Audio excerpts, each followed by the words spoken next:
అందరికీ చివరి ఘట్టంలోకి వచ్చి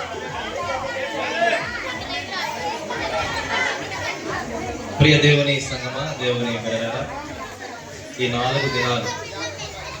దేవుని మహాకృపను బట్టి ఈ 24వ సంవత్సరపు ఈ క్రిస్మస్ క్యారియర్స్ను మనం దేవునికి మహిమకరంగా జరిగించినటువంటి దేవాతి దేవునికి సహకరించినటువంటి ప్రియ యమున బిడ్డలందరకు, సండే స్కూల్ పిల్లలకు, పెద్దలకు, అన్నలందరికీ ప్రత్యేకంగా వందనాలు మనం తెలియజేసుకుంటున్నాను. ఈరోజు మనం ఫైర్ క్యాంప్ మనం ఇక్కడ సిద్ధపరచబడి ఉన్నది కాబట్టి ఈ ఫైర్ క్యాంపులో కూడా మనము సంతోషంగానే మనం పాల్గొందాం. దేవుడు లోకానికి వెలుగై ఉన్నాడు కాబట్టి ఆ వెలుగుగా ఉన్నటువంటి క్రీస్తుని మనం ఈరోజు ఆరాధిస్తూ ఉన్నాం, మహిమపరుస్తూ ఉన్నాం, స్తుతిస్తూ